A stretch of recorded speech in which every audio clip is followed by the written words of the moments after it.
আবারও নজর রাখবো সন্দেশখালীর ঘটনার দিকে। সন্দেশখালী কাণ্ডে ইতিমধ্যেই তদন্ত শুরু হয়েছে এবং সেই তদন্ত শুরু করেছে বসিরহাট থানার পুলিশ। এবং ইতিমধ্যেই যেমনটা জানা গেছে, আগার গ্রাম পঞ্চায়েত প্রধান জিয়াউদ্দিন মোল্লা এবং তারই সঙ্গে আরো কয়েকজন কর্মীর বিরুদ্ধে মামলা দায়ের করেছে ইডি এবং সেই ঘটনারই তদন্ত শুরু করেছে বসিরহাট পুলিশ। এবং এই বিষয়েই আমরা কথা বলবো, আমাদের প্রতিনিধি রয়েছেন সরাসরি সঞ্জিত চক্রবর্তী সেখান থেকে। সঞ্জিত, তোমার কাছে আসবো যে প্রথমে বিষয়টা যে 6 দিন কিন্তু পেরিয়ে গিয়েছে, একদিকে যেমন এখনো পর্যন্ত অধরা শেখ শাহজাহান, অন্যদিকে কিন্তু জিয়াউদ্দিন মোল্লার বিরুদ্ধে মামলা দায়ের করেছে ইডি। আরো কি নতুন তথ্য সামনে আসছে? দেখো, 6 দিন কেটে যাওয়ার পরে অধরা শেখ শাহজাহান, অর্থাৎ শেখ শাহজাহান কোথায়, এই প্রশ্ন কিন্তু আকুঞ্জিপাড়ার বাসিন্দা, অর্থাৎ উত্তর 24 পরগনার সন্দেশখালীর যে আকুঞ্জিপাড়া রয়েছে, যে সেখানে রয়েছে শেখ শাহজাহানের বাড়ি, সেখানে কিন্তু তার একদার সঙ্গী জিয়াউদ্দিন মোল্লা, তাকেও কিন্তু খোঁজ পাওয়া যাচ্ছে না। যে ইডি অভিযোগ দায়ের করেছে সন্দেশখালী থানায়, যে ইডি আক্রান্ত, তার মাথা ফাটিয়ে দেওয়া এবং গাড়ি ভাঙচুরের একাধিক অভিযোগ রয়েছে, কিন্তু তার অনুগামীদের মধ্যে কিন্তু রীতিমতো ক্ষোভের সঞ্চার রয়েছে। তুমি জানো যে 6 দিন কেটে যাওয়ার পরে কিন্তু দাপিয়ে বেড়াচ্ছে এখানে ইডিদারি পুলিশ, পাশাপাশি সব রকম পরিস্থিতির উপর নজর রেখেছে।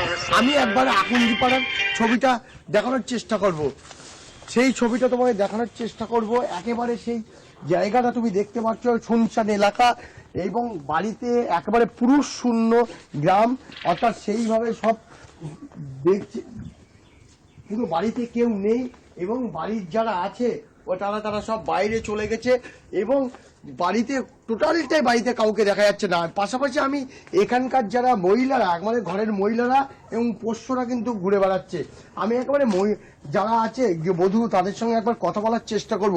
এই যে বসে আছে এক জায়গায় জটলা করে, কি আলোচনা করছে, কি করছে না করছে, একটা ভয়ে সন্তুষ্ট রয়েছে।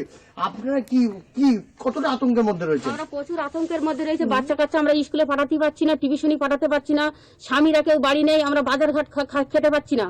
কিন্তু আমাদের খুব ভয় রয়েছে, রাত্রে প্রচুর ভয় লাগছে। এখন দিনই মানে আমরা বাইরে বেরোতে পারছি না, পুলিশ ঢুকতেছে, আমরা সেই সব আতঙ্কের মধ্যে রয়েছি। বাচ্চাগুলো কোথায় দিনই মানে এদিক ওদিক ছাইছুট হয়ে যাচ্ছে, কেউ ভয়তে স্কুলে যেতে পারছে না, টিউশনি যেতে পারছে না। আমরা এত টাকা দিয়ে টিউশনি স্কুল করছি, তাহলে আমরা কি করে কি করবো?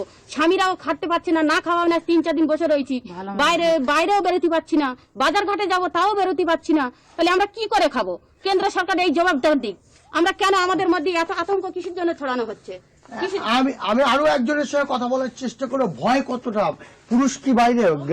ভয় তো অবশ্যই থাকবে। যদি একটা পুরুষ বাড়ি না থাকে, আপনারাও পুরুষ, আপনারাও জানেন যে বাড়িতে পুরুষ না থাকায় একটা মহিলাদের কেমন অবস্থা হতে পারে। তারপরে সাধারণ জনগণদের প্রতি এত চাপ কেন আসবে? যেটা যারা যা করছে তাদের প্রতি আসুক, সেটা আমাদের কোনো ব্যাপার না, কিন্তু সাধারণ জনগণের প্রতি সরকার কেন এত মানে ভয়ে থাকছে? হ্যাঁ, রাত্রে প্রায় সময় তো দেখছি পুলিশ আসছে। রাতের ঘুম উঠে গেছে, রাত্রে তো আমরা ঠিক মতো ঘুমোতে পারছি না। আমাদের স্বামীরা অনেকে অসুস্থ আছে, তারাও এখানে ওখানে করে ভয়ে থাকে। আমাদের বাচ্চাদের নিয়ে আমরা একা একা থাকি, রাতে ভিতরে বাইরে বাথরুমে বাড়াতে খুব ভয় লাগে। বাচ্চারা স্কুল পাঠশালা সব জায়গায় ঠিকঠাক মতো যেতে পারে না, আর আমরাও পাঠাতে পারছি না ভয়ে। পাশাপাশি সরকারে তুমি শুনলে একেবারে যে কতটা আতঙ্ক গ্রাস করছে, চোখে মুখে রয়ে একেবারে ঘরের মহিলারা পুরুষহীন জায়গায়, সেখানে যুবকরা নেই, গাড়ির বাড়ি একটা অসহায়ের মধ্যে দিন কাটাচ্ছে, এক জায়গায় বসে তারা জটলা করছে করে কি হবে ভবিষ্যৎ।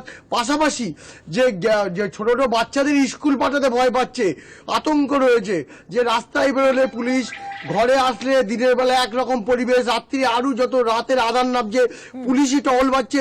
সেই ছবিটা তোমাকে আরো একবার দেখিয়ে নিচ্ছি, এক জায়গায় বসে তারা এই ইয়েটা করছে।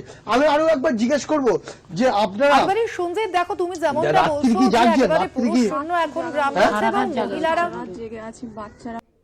হ্যাঁ সঞ্জিত, না বাড়ির পুরুষরাও বাড়িতে নেই, আর আমাদের খাওয়া দাওয়ারও খুব কষ্ট হচ্ছে। যে বাইরে বাজার করতে যাবে সেটাও করতে পারছে না, সাথে না বারবার ছেলে যদি ধরে নিয়ে যায় সেও ভয়তে আছে। মানে কি বলে, যে অন্যায় করেছে, যদি অন্যায় করে থাকে তাদের মানে সাজা হবে। আমরা সাধারণ মানুষ, আমরা কেন সাজা পাবো? আমাদের তো কোনো দোষ নেই, আমরা সাধারণ পাবলিক, আমরা কোনো দোষ করেছি কি? যারা করেছে তাদের দোষ, মানে তাদের ধরে নিয়ে যাক, আমাদের তো কোনো দোষ নেই। আমরা সাধারণ মানুষ, আমরা কি করেছি? হ্যাঁ সরকারি তুমি শুনলে একেবারে বলছে গ্রামের যারা সাধারণ খেটে খাওয়া মানুষ, তাদের পরিবারের সদস্যরা রীতিমতো আতঙ্কে রয়েছে। তাদের একেবারে একটাই সন্দীপ, দাবি, তারা তো আতঙ্কে যারা রয়েছেন এবং অন্যায় তাদের করেছে, যেমনটা যারা তারা দোষ, দাবি করছেন যারা যে তাদের তো কোথাও কোনো দোষ নেই, তাহলে তাদেরই আতঙ্কে কেন দিন যাপন করতে হবে? এখনো পর্যন্ত কিন্তু সন্দেশখালী কাণ্ডে 6 দিন পেরিয়ে গেলেও শেখ শাহজাহান এখনো রয়েছে অধরা। ধন্যবাদ তোমাকে সঞ্জিত।